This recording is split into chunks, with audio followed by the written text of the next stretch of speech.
Hi student, good morning. आज का topic है समास। समास किसे कहते हैं आज हम पढ़ेंगे। समास होता क्या है, समास किसे कहते हैं, यह इम्पोर्टेंट है और पेपर में बार बार आता है। तो पढ़ते हैं हम समास की परिभाषा। दो शब्दों को मिलाकर जो नया पद बनता है वह समास कहलाता है। जैसे राजपुत्र, यहाँ पे राजपुत्र दो शब्दों को मिलाकर बना है। जैसे बराबर राजा का पुत्र, राजपुत्र मतलब राजा का पुत्र है। दो शब्द जुड़ गए हैं तो एक शब्द बन गया राजा का पुत्र। राजपुत्र राजा का पुत्र। समास के प्रकार भी होते हैं, तो चलिए पढ़ते हैं हम समास के प्रकार। समास के भेद। समास के निम्नलिखित 6 भेद होते हैं। समास के पहला भेद तत्पुरुष समास। जिस समास में प्रथमा से लेकर सप्तमी तक विभक्ति का लोप हो वहाँ तत्पुरुष समास होता है। जैसे राजमाता, यहाँ पे दो पदों को मिलाकर समास बन रहा है तो देखते हैं हम राजमाता। राजमाता बराबर राजा की माता। राजमाता यहाँ पे राजा की माता हैं तो उनको राजमाता कहा गया है।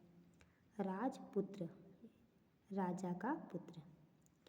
समास के दूसरे प्रकार कर्मधारय समास।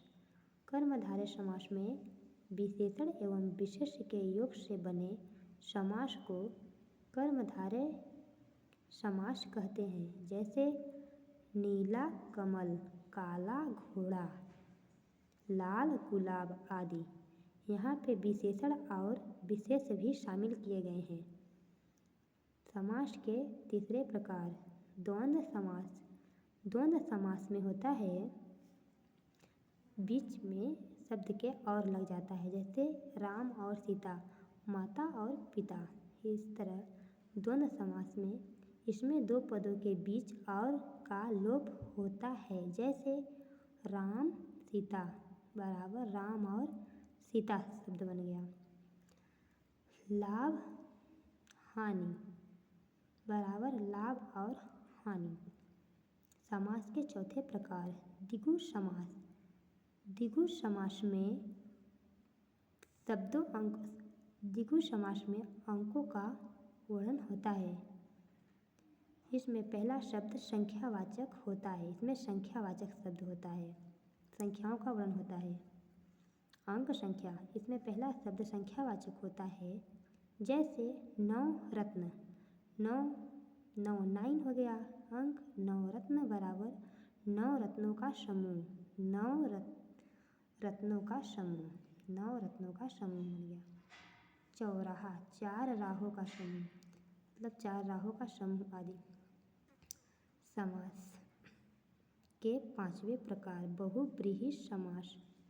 जिसमें अन्य अर्थ प्रधान हो। जैसे दशानन, दशानन बराबर 10 हैं आनन।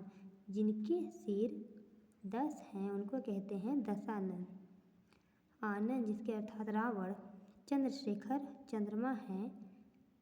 शिखर पर जिसके अर्थात शंकर जी, शिखर पर जिनके चंद्रमा हैं को कहते हैं चंद्रशेखर। समास के छठवें प्रकार अव्ययी भाव समास। अव्ययी भाव समास में जिस पद में प्रथम पद अव्यय हो। जैसे यथाशक्ति बराबर शक्ति के अनुसार प्रतिदिन बराबर दिन दिन आदि। शक्ति के अनुसार प्रतिदिन।